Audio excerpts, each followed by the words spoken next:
الحمد للہ کفا وسلام علی عبادہ الذین اصطفیٰ اما بعد۔ ضروری گزارشات اس وقت میں آپ حضرات کے سامنے پیش کرنی ہیں، اور یہ بات اس لیے ہیں کہ آپ حضرات کے چونکہ سامنے ہیں کہ لاک ڈاؤن کا ٹائم 3 مئی تک حکومت کی جانب سے بڑھا دیا گیا ہے،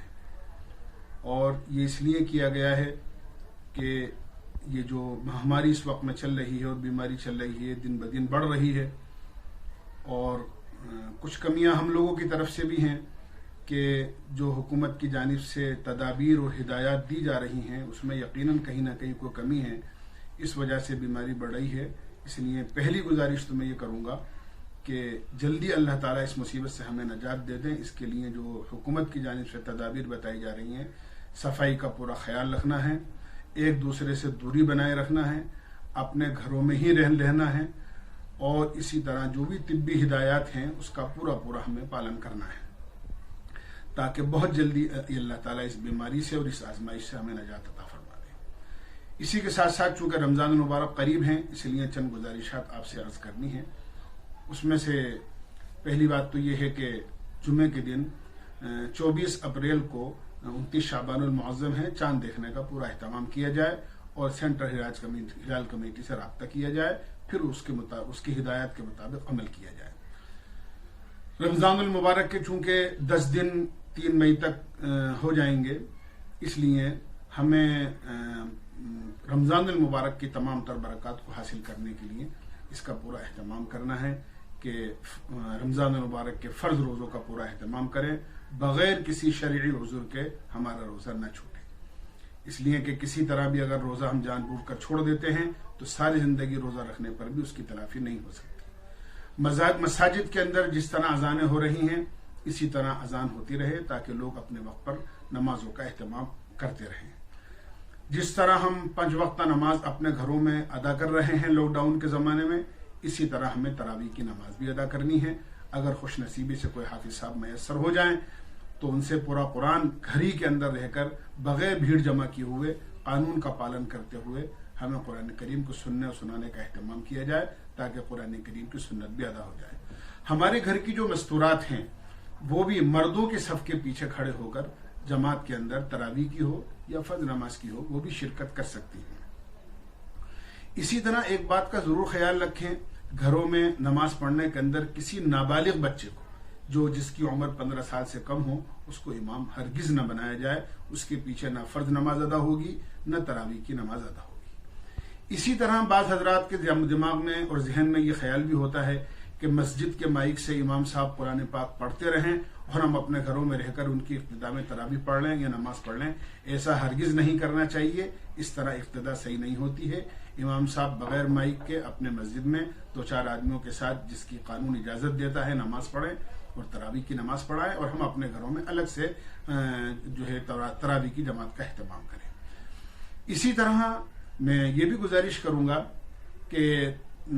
رمضان المبارک کا مہینہ چونکہ انتہائی برکتوں کا مہینہ ہے، اس لیے اس میں کوئی ہمارا لمحہ اور کوئی وقت ہمارا ضائع نہ ہو، اس لیے اس کو پورا وقت ہمیں اس میں کام میں لے کر آ رہے ہیں۔ ہمیں 5 وقت کا نمازوں کی اہتمام کرنا ہے، روزوں کا اہتمام کرنا ہے، تراویح کی نماز 20 رکعت پڑھنی ہے، دعاؤں کا بہت اہتمام کرنا ہے، روزانہ 1 مرتبہ کم سے کم صلاۃ التسبیح پڑھی جائے۔ کسی بھی ایک نماز کے بعد میں گھر والوں کو لے کر قانون کا خیال کرتے ہوئے فضائل کی تعلیم کا اہتمام کریں۔ صبح و شام کی تسبیح 30 کلمہ ہے، درود شریف ہے، استغفار ہے، آیت کریمہ ہے، لا الہ الا انت سبحانک انی کنت من الظالمین، حسبنا اللہ ونعم الوکیل، اللہم استر عوراتنا وامن روعاتنا۔ یہ اس قسم کی دعائیں ہیں، ان کا پورا اہتمام کیا جائے۔ خاص طور سے افطار سے پہلے اور تہجد کے وقت میں دعائیں خاص طور سے قبول ہوتی ہیں، لہذا اس وقت میں خوب رو کر عاجزی کے ساتھ اللہ سے خوب دعائیں مانگی جائیں۔ ہماری مستورات بھی ان اعمال کا اہتمام کریں اپنے گھروں میں، اور مرد حضرات بھی ان اعمال کا پورا اہتمام کریں۔ ہم لوگ رمضان المبارک کے اندر اپنے مال کی زکوٰۃ ادا کرتے ہیں، اپنے مال کا حساب لگا کر مالدار مسلمان زکوٰۃ ادا کریں، اور خاص طور سے ہمارے وہ غریب مسلمان جو ان حالات کے اندر بہت زیادہ پریشان ہیں، لہذا ان کے گھر تک آٹا پہنچانے کی، راشن پہنچانے کی، کھانے پینے کی اشیاء پہنچانے کی، خورد و نوش سحری اور افطار کا سامان پہنچانے کا پورا اہتمام کرائیں. کہیں ایسا نہ ہو کہ ہم تو اپنے گھر کے اندر اپنے بچوں کے ساتھ سحر و افطار کر رہے ہوں اور ہمارا پڑوسی یا کوئی غریب مسلمان بغیر سحری کے روزہ رکھ رہا ہو یا اس کے گھر میں افطار کے لیے کوئی چیز میسر نہ ہو. اس کا ہمیں پورا خیال رکھنا ہے. اسی طرح ایک گزارش یہ بھی ہے، مدارس دینیہ چونکہ دین کی حفاظت کے مضبوط قلعے ہیں اور ائمہ، حفاظ، علماء، مؤذنین، ائمہ اکرام مدارس ہی ہمیں دیتے ہیں، لہذا ہمیں خاص طور سے اس کا اہتمام کرنا ہے کہ سفار حضرات ہو سکتا ہے اس سال نہ آ سکیں